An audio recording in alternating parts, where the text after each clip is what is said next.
자, 그렇다면 이러한 무기력증이 생겼을 때 극복하는 방법에 대해서 이야기를 드릴 텐데, 심리학자들이 이러한 방법들을 제시를 했다라고 보시면 되겠습니다. 탈출을 반복해서 도와주다 보면 스스로 탈출하는 법을 배우게 되는데, 반복적인 훈련과 시간을 들여서 탈출할 수 있도록 만들어주는 겁니다. 첫 번째 과제는 어떠한 나의 행동이 아이들의 무기력을 강화하고 있는지 분석을 하시는 겁니다. 항상 도움을 받으면서 자라게 되면 스스로 문제를 해결하는 능력 개발의 기회를 놓친 거라고 명확하게 인식을 하셔야 되고요. 따라서 이러한 문제를 파악이 됐다면 해결하기 위해서 다음과 같은 것들을 해볼 수가 있겠습니다. 잠재력을 인식해 주시고 할 수 있는 행동들을 스스로 적극적으로 하도록 도와줘야 됩니다. 적절하게 지원만 해주면 대부분 할 수 있기 때문에 너무 개입하지 않는 것을 권유드리는데, 예를 들어서 아이가 장난감을 어지럽히고 치우지 않는 상황이 있다면 이런 행동에 대해서 적절한 교육을 해주고 치우도록 만들어줘야 됩니다. 부적절한 행동들에 대해서 어쩔 수 없다고 넘기지 않는 것도 매우 중요하고, 또 무엇을 해서 이런 문제를 해결할 것에 대해서 인내심을 가지고 가르치신 것이 필요합니다. 아이들이 부정적인 행동을 보인다면 원인을 파악하고 긍정적인 활동으로 대처하도록 만들어줘야 되고요. 그리고 다음으로 해볼 수 있는 거는 놀이를 장려하는 겁니다. 놀이 활동은 뇌의 신경 가소성을 향상시키는 매우 도움이 되는 활동이기 때문에 이러한 과정 중에서 새로운 신경 연결을 형성하고 재조직하는 능력들을 아이들이 갖고 있습니다. 그래서 이러한 놀이를 자주 시켜준다면 아동들이 스스로 발달하고 독립을 키우고 무기력증을 극복하는데 매우 중요한 도움을 줄 수가 있겠습니다. 그리고 다양한 활동을 하는 것도 도움이 됩니다. 여러 가지 자극이나 경험을 시켜주는 건데, 예를 들어서 놀이공원이나 숲에서 열매나 버섯, 나무들 채집을 한다거나 해변 가거나 동물원에 가는 이러한 다양한 자극들이 아동들에게 큰 즐거움이 되기 때문에 이런 경우에 이제 심리적 문제에서 벗어날 수가 있게 되겠고요. 그리고 아이들이 과제를 스스로 달성했을 때 지속적인 동기부여를 유지하도록 유용한 보상을 해주는 것도 매우 도움이 됩니다. 그리고 6세 이상의 경우에는 시계 등 사용하도록 하는 것도 매우 좋습니다. 스스로 시간 관리를 하고 조절하는 법을 익히게 하면 문제에서 벗어나기가 더 편해지겠고요. 또한 아이들이 필요한 도구나 환경을 스스로 요구하도록 만들어줍니다. 자신의 요구에 대해서 적극적으로 표현하게끔 해주는 건데, 이 일을 통해서 스스로 도움을 요구하고 해결하는 과정에서 자신감을 얻는 것이 매우 중요합니다. 그리고 어떠한 질문을 했을 때 말로 답변을 하도록 충분히 생각할 시간을 줘서 자신감 있게 표현할 수 있도록 해주는 기다림이 필요하겠습니다. 너무 어려운 질문을 하게 되면은 아이들이 객관식으로 볼 수 있도록 답변의 선택지를 제공하는 것도 답이 됩니다. 너무 어려운 질문을 하게 되면 아이들이 혼란스러워하기 때문에 스스로 답을 찾기가 있는 객관식을 주는 거고요. 또한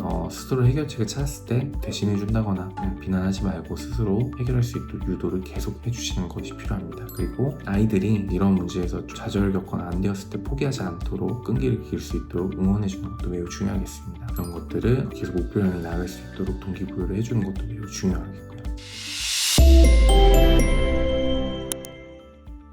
결론적으로 언어 문제로 인한 무기력증을 근본적으로 바꾸는 것이 시간과 노력이 좀 필요한 일이지만, 그럼에도 불구하고 이것을 해결하는 것은 매우 중요하고 불가능하지 않기 때문에 우리는 이제 적절한 개입과 적절한 도움, 그리고 스스로 할 수 있도록 유도를 해줘서 아이들이 스스로 발전해 나갈 수 있도록 도와주는 것이 매우 중요하다고 볼 수 있겠습니다. 지금까지 경청해 주셔서 감사합니다.